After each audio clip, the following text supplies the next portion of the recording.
Alright. Welcome to this video presentation on VICON Nexus motion capture and how to post-process data.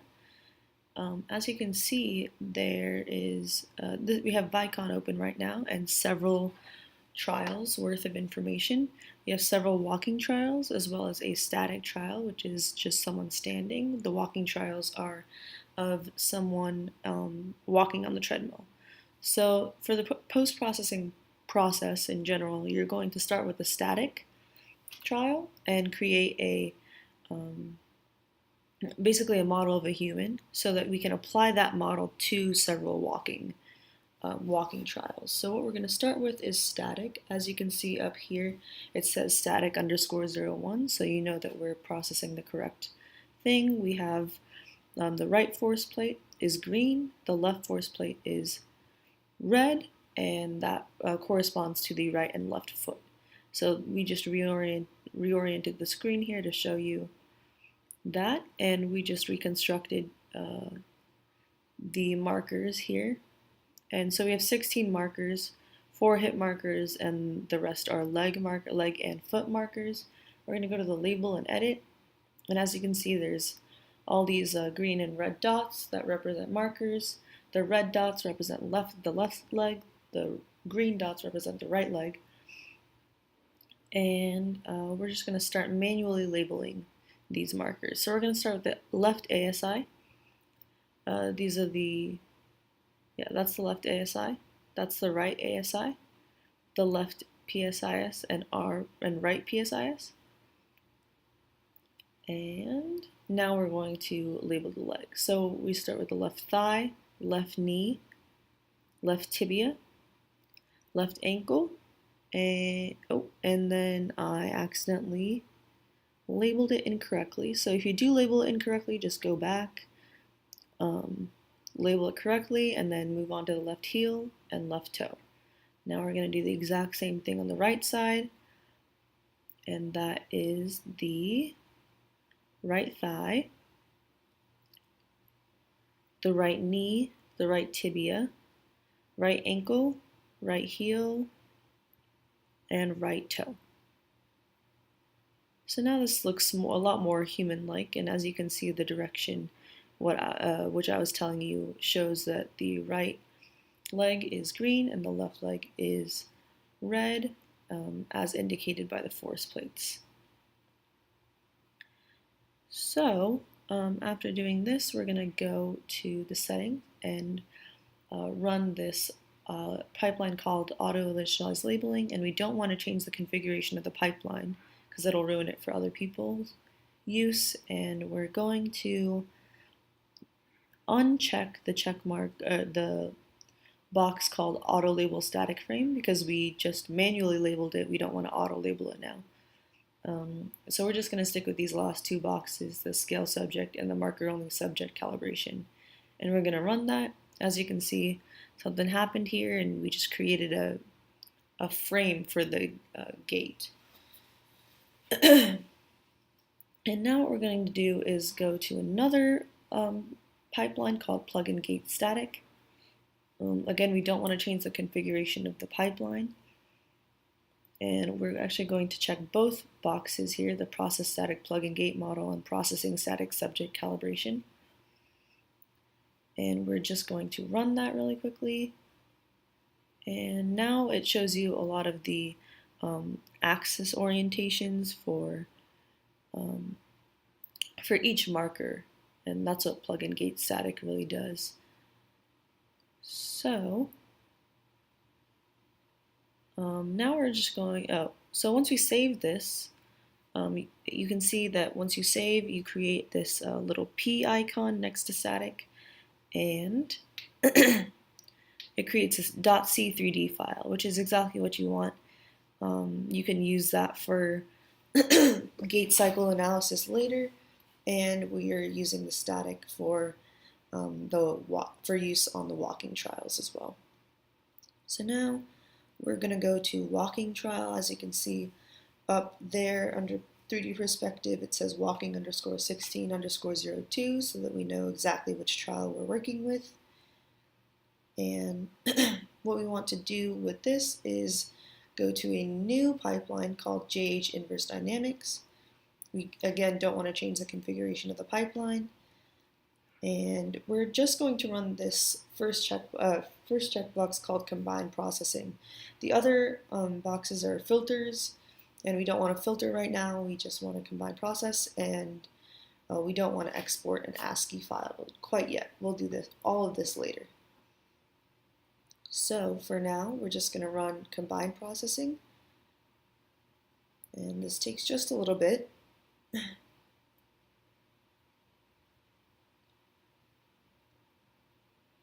Have a little patience with this system here. Sometimes it can be really slow, but anyway. So because we ran static, this resembles very much so a two human legs, and like I said, it's because we had done the static post-processing first. Just make sure to do that. And what we're going to do is check out how many gaps there are in the in what cameras saw what markers. So we have a couple of gaps here. The number of gaps is, of course, the number of markers missing for each type of marker or each label of marker. That's the trajectory. And the max gap length is how many frames that that marker is missing in, at maximum, of course.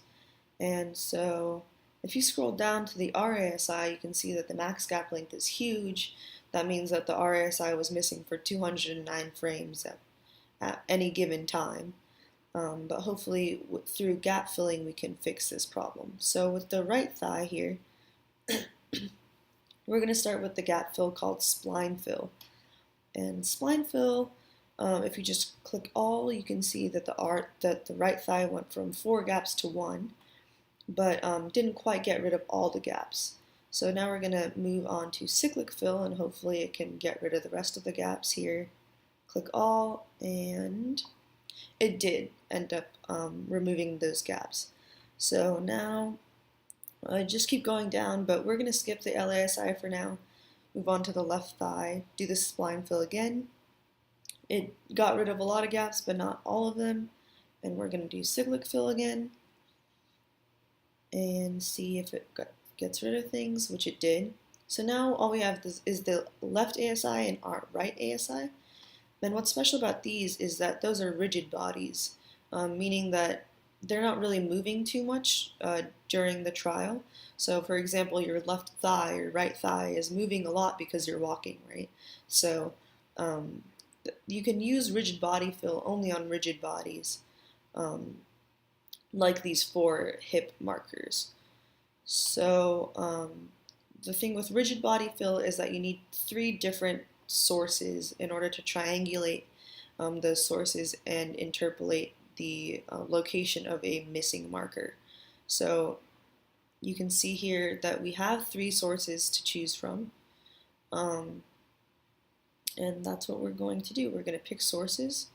We're going to pick these 3 sources, and those are the left PSI, the right PSI, and the right ASI. And hopefully we can use those to find the left ASI.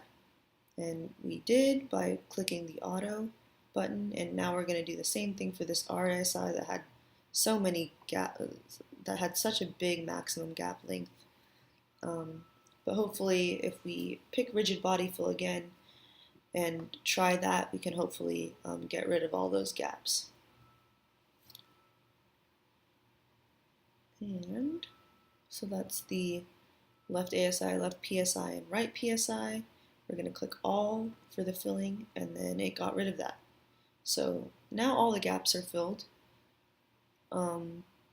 Just make sure you take a look at your model and make sure there aren't any markers that are marking something weird.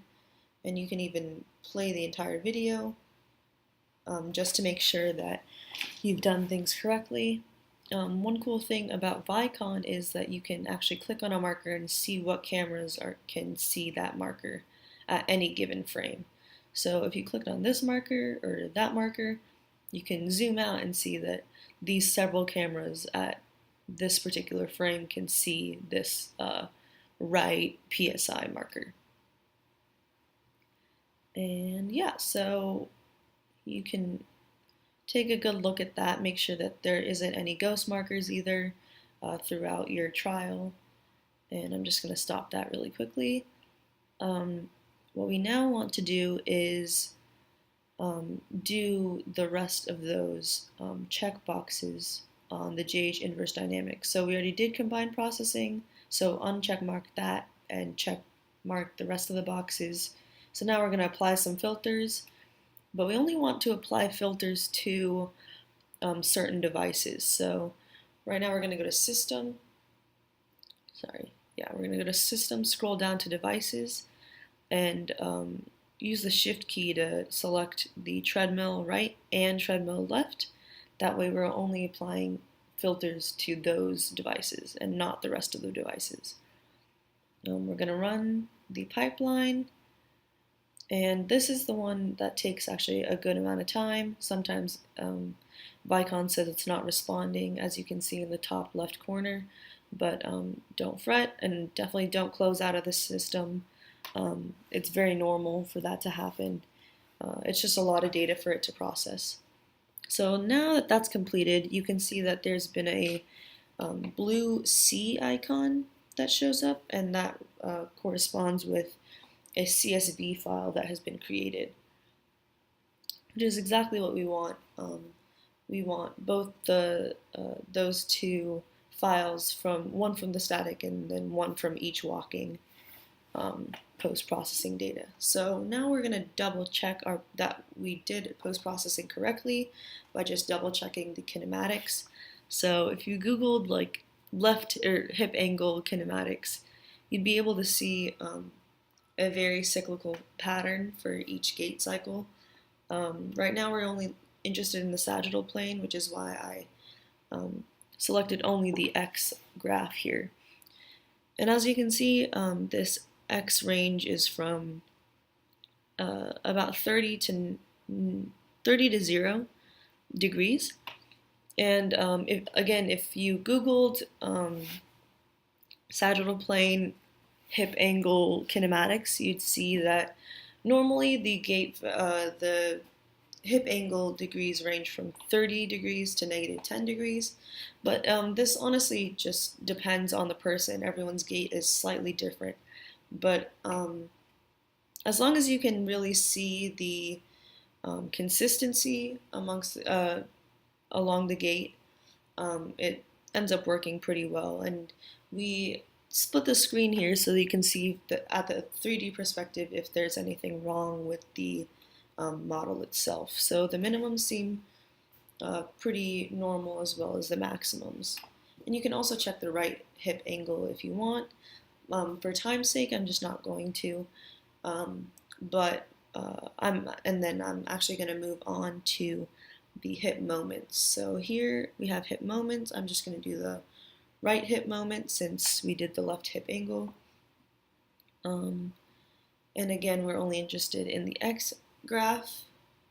And you can see if you Googled the hip moment kinematics of a human, you would see that it ranges from 1 Newton meter to -1 Newton meter per kilogram. And right now, the minimums seem to be hitting the -1000 Newton millimeters per kilogram, which is normal. This particular gait phase ended up being 1000, but normally, I guess for this subject in particular, it's not quite hitting 1000 Newton millimeters per kilogram, or 1 Newton meter, 1 Newton meter per kilogram. But again, as long as it's consistent throughout all of this, you can know that your post-processing was correct. So, that is how you can double check that your post-processing was done correctly and successfully. And here, once again, we have the human subject walking. So, thank you very much.